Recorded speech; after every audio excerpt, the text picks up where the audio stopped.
اللہ نے تمہیں پیسے دیے ہیں, نئی گاڑی تم نے خریدی ہے, چھوٹے بچے کا جوتا کیوں باندھ دیا آگے تم نے؟ جوتا باندھنے سے اگر یہ ایکسیڈنٹ سے, حادثے سے گاڑی بچ سکتی ہوتی ہے تو پھر پاکستان کے جتنے پی آئی اے کے جہاز ہیں سب پر باندھ دینا چاہیے, سب پہ جوتے لٹکے ہوئے ہوں. عجیب تم نے فلسفہ تراشا. کسی نے جو ہے وہ کالی رنگ کی پٹی باندھ دی نیچے, اس سے اس کو نظر نہیں لگے گی. گھوڑے کے پاؤں کے نیچے جو کھری لگی ہوئی ہوتی ہے, کچھ لوگوں نے اپنے گھروں میں وہ باندھی ہوئی ہوتی ہے کہ اس سے ہمارے گھر کے اندر کوئی مصیبت نہیں آئے گی, کوئی تکلیف نہیں آئے گی. کسی نے ہنڈیا اپنے گھر کے اوپر الٹی رکھی ہوئی ہوتی ہے, یہ ہنڈیا بچا لے گی. اور میاں ہنڈیا کیا بچائے گی تجھے؟ اللہ کے قہر سے کچھ نہیں بچا سکتا. جب تمہارے اوپر کوئی مصیبت نازل ہونی ہے تو کچھ نہیں بچا سکتا. اگر بچنا چاہتے ہو تو پھر اللہ سے استغفار کرو, اللہ تعالیٰ کی تسبیح کرو, اللہ کی تحلیل کرو, میرے حضور پہ درود پڑھو, پھر دیکھنا کہ مصیبتیں ٹلتی ہیں یا نہیں ٹلتی. تو یہ خام خواہ کے رکیے, اور یہ عامل لوگ جو ہیں ان کا تو کام ہی یہی ہے. ان کا کام چلتا ہے لوگ ذوف الاعتقادی میں مبتلا رہے, اور یہ کہہ دیتے ہیں کہ آپ کے خاندان میں ایک منحوس عورت ہے, یہ اس کا کیا ہوا ہے, تو کوئی نہ کوئی منحوس تو پہلے ہی انہوں نے طے کر رکھی ہوتی ہے, فوراً ذہن وہاں جا کلک ہو جاتا ہے. اس کا نون سے نام شروع ہوتا ہے, اس کا کاف سے نام شروع ہوتا ہے, اس کا جیم سے نام شروع ہوتا ہے, تو پورے خاندان میں کسی کا نام کاف, نون یا جیم سے تو شروع ہوتا ہی ہوگا, یا دوستوں میں, تو فوراً ذہن جو ہے ادھر منتقل ہو گیا. اب یہ بابا جی نے بتا دیا ہے, ہاں ہاں ہاں اس نے یہ بات کی تھی, کچھ باتیں یاد آنے لگی. اس کاف سے شروع ہونے والے نام کے ساتھ نفرت پیدا ہو گئی. اس بابے نے نفرت کا کاروبار کیا. اس نے تو 100 روپے 200 روپے لے لیے, لیکن دو انسانوں کے اندر نفرت ڈال دی. اس کا گریبان کل قیامت کے دن پکڑا جائے گا. ان ملنگوں کے پاس, ان ذوف الاعتقادی کو پھیلانے والوں کے پاس کبھی نہ جاؤ. تمہیں مصیبت پڑی ہے, تمہیں لگ رہا ہے کہ شاید میرے اوپر جادو ہے, تو پڑھو نا سورہ بقرہ, جادو جڑ سے اکھڑ جائے گا. 40 دن اپنے گھر میں سورہ بقرہ پڑھو, برکت ہوگی. کہتے ہیں مولوی صاحب 40 دن تو نہیں پڑھی جا سکتی, 2.5 پارے, ہمیں کوئی تعویذ ہی کرتے ہیں. ہم شارٹ کٹ چاہتے ہیں نا, روزانہ صبح 2.5 پارے سورہ بقرہ پڑھیں, یہ تو ہم سے نہیں پڑھی جائے گی.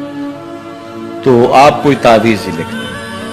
کاروبار میں برکت نہیں, میں کہتا ہوں پڑھو نا سورہ واقعہ, 3 رکوع ہیں, برکت ہوگی. ہم کہتے ہیں ہمیں تعویذ ملنا چاہیے, بس وہ ہم گلے میں رکھ دیں, بٹوے میں رکھ لیں, پرس میں رکھ لیں, اور ہمارا کام ہو جائے, ہمیں کچھ بھی نہ پڑھنا پڑے, ہمیں وضو تک نہ کرنا پڑے, نماز نہ پڑھنی پڑے, اور برکت ہو جائے. ایسے برکت تو نہیں آتی. اس لیے چھوڑو ان کی جان, آؤ قرآن مجید پہ آؤ, آؤ سجدوں پہ آؤ, آؤ دعاؤں پہ آؤ. سحری کے وقت اس کی رحمتیں آواز دے رہی ہوتی ہیں, حل من مسترزقن, ہے کوئی رزق مانگنے والا, اور تم اس وقت سوئے ہوئے ہو, سارے دن ٹھوکریں کھاتے ہو. آؤ نا اس وقت جھولی پھیلا کے, ہاتھ پھیلا کے کہو مالک تو جھولیاں بھر دے. تو پھر دیکھنا میرا بیٹا سالم مشرکین کی قید میں ہے اور میں فاقوں کی حالت میں ہوں. تو فرمایا آل محمد کے پاس ایک سیر جو ہیں, بس اس کے علاوہ ہمارے پاس بھی کھانے کے لیے دنیاوی اسباب نہیں ہیں. کہا صبر کرو اور اللہ سے ڈرو, اور لا حول ولا قوت الا باللہ کثرت کے ساتھ پڑھو. یہ ایسا وظیفہ ہے, ایک حدیث پاک میں آتا ہے کہ یہ 99 بیماریوں کا علاج ہے. اس میں سب سے کم درجے کی بیماری ہم اور غم ہے. یہ دکھوں کا مداوع ہے, مشکلات کا علاج ہے, اور یہ وظیفہ میرے حضور نے بتایا. حضرت ابو ذر غفاری رضی اللہ تعالیٰ عنہ کو حضور نے 5 چیزیں بتائی تھی. ان میں سے 5ویں چیز یہ تھی کہ ابو ذر کثرت کے ساتھ لا حول ولا قوت الا باللہ پڑھا کرو. فرمایا عرش الہی کے نیچے ایک خاص خزانہ ہے, یہ وظیفہ وہاں سے آیا ہے. یہ زندگی میں معمول بنا لو, جب پھنس جاؤ, مشکلات میں آ جاؤ, تو لا حول ولا قوت الا باللہ پڑھو, اللہ راستے کھولے گا. تو حضور نے 3 چیزیں فرمائی, اللہ سے ڈرو, صبر کرو, اور کثرت کے ساتھ لا حول ولا قوت الا باللہ پڑھو. وہ فرماتے ہیں کہ میں یہ عمل شروع کیا, ابھی گھر میں بیٹھا ہی تھا کہ دروازے پہ دستک ہوئی. تو میں اٹھا کہ دروازہ کھولوں, دیکھوں کہ کون ہے. تو دروازہ کھولا, دیکھا میرا بیٹا کھڑا ہے, اور اس کے پیچھے 100 اونٹ کھڑے ہیں. تو میں نے کہا کہ تم اور یہ اونٹ؟ کہا مجھے موقع لگ گیا, میں ان کی قید سے بھاگ آیا.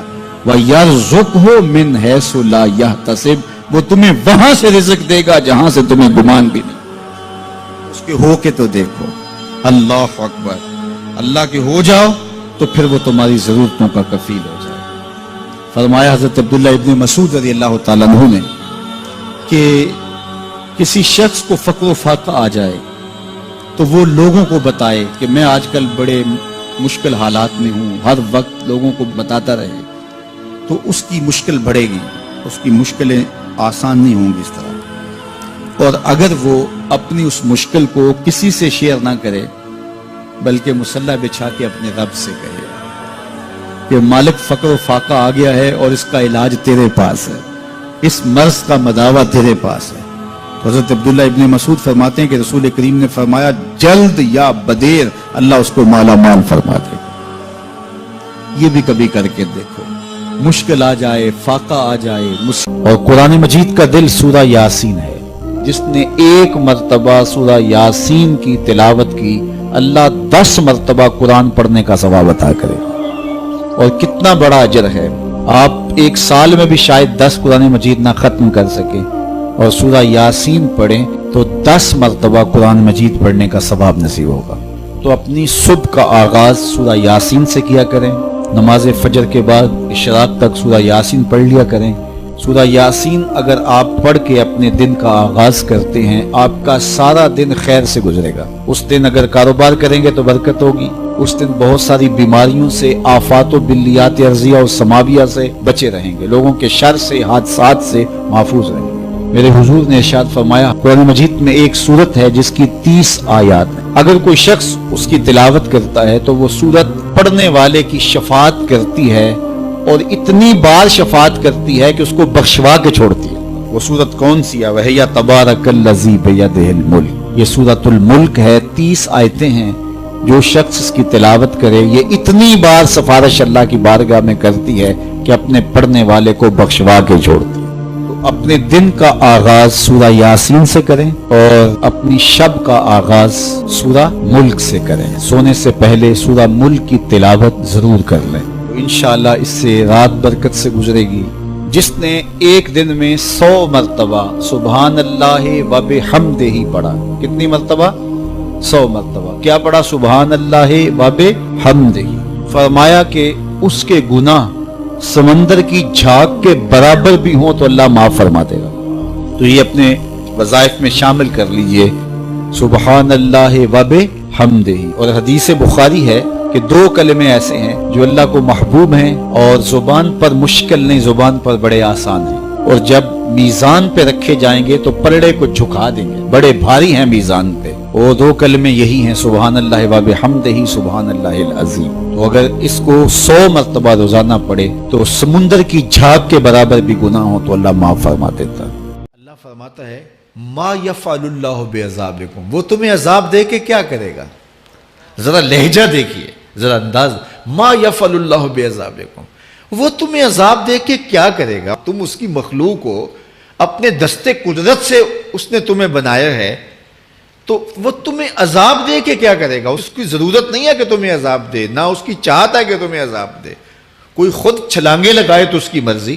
فرمایا کہ ما یفعل اللہ بعذابکم، وہ تمہیں عذاب دے کے کیا کرے گا؟ ان شکرتم و آمنتم، اگر تم شکر ادا کرو اور ایمان لاؤ تو وہ تو قدردان ہے جو کوئی اس کا شکر کرتا ہے اور جو اس پر ایمان لاتا ہے۔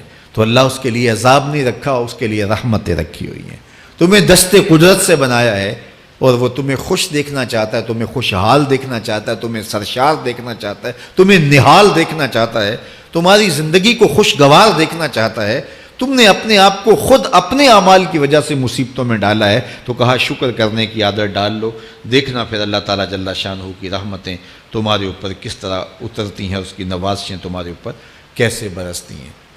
توکل اگر ہم سیکھ جائیں تو توکل ایک ایسی دولت ہے کہ جو خوشحال زندگی کی ضمانت بنتی۔ جب ہم اللہ پر توکل نہیں کرتے اور ہم سمجھتے ہیں یہ سب کچھ ہماری محنت کا نتیجہ ہی ہوگا، اور نتیجہ جب نہیں آتا تو پھر ہم بے چین مضطرب ہو جاتے ہیں، اور جب ہم اس پہ توکل کر لیں تو پھر ہمارا صرف اتنا ہی کام ہے کہ میاں ہم یہ کام کر رہے ہیں، بس یہ حکم، ہم بیج بو رہے ہیں، بس یہ حکم ہے اور بو رہے ہیں، باقی اس پہ بھروسہ ہے، یہ کام اس کا ہے کہ اس نے اس کو اگانا ہے، اس کے اوپر پھل لگانے ہیں۔ تو جب اس پہ توکل ہو جائے تو بندہ سوکھا رہتا ہے، ورنہ بندہ مشکل میں مبتلا ہو جاتا ہے۔ بسا اوقات ایسا ہوتا ہے کہ بندہ ایک منصوبہ تیار کرتا ہے، اس کا عملی نتیجہ اس کو سامنے نظر آ رہا ہوتا ہے، لیکن نتیجہ بالکل الٹ جاتا ہے۔ سید علی المرتضیٰ فرماتے ہیں میں نے اپنے ارادوں کی شکست سے ہی اپنے رب کو پہچانا ہے، کہ میں ایک منصوبہ تراشتا ہوں کہ یہ اور یوں ہوگا اور وہ ہونا چاہیے، لیکن نتیجہ وہ نہیں آتا، تو کوئی طاقت ہے اس کا جو نتیجہ بدل دیتی ہے۔ تو بندہ اس طاقت پہ یقین کرتے، اس پہ توکل کر کے جو ہے وہ اس پہ بھروسہ کر لے تو زندگی سوکھی ہو جاتی ہے۔ مغرب میں جو اللہ پر یقین نہیں رکھتے وہ خودکشی کر لیتے ہیں کہ یہ کیوں ہو گیا، ایسا نہیں ہونا چاہیے تھا، لیکن ہم خودکشی اس لیے نہیں کرتے، ہم کہتے ہیں میرا رب جس طرح چاہے اس طرح ہی ہوتا ہے، جو اس نے طے کیا ہوا ہے وہ کر کے رہتا ہے، اس لیے تم اس پہ توکل کر لو اور اس پہ بھروسہ کرو۔ حضور علیہ الصلوۃ والسلام نے فرمایا لو انکم توکلون علی اللہ حق توکلہ، اللہ پر توکل کرنے کا جو حق ہے اگر تم وہ ادا کر دے تو فرمایا اللہ تمہیں ایسے رزق عطا کرے جیسے پرندوں کو عطا کرتا ہے۔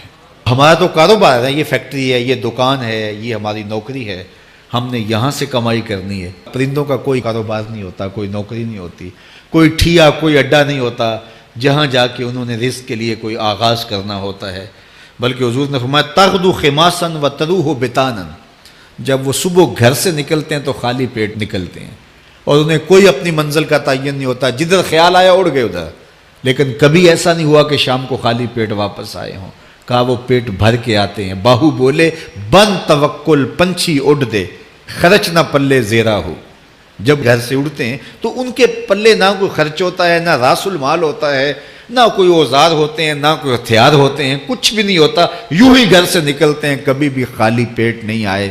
فرمایا اگر اللہ پہ پرندے توکل کر لیں تو اللہ اسے بھی عطا کرتا ہے، تم توکل کرو گے تو تمہیں عطا نہیں کرے گا۔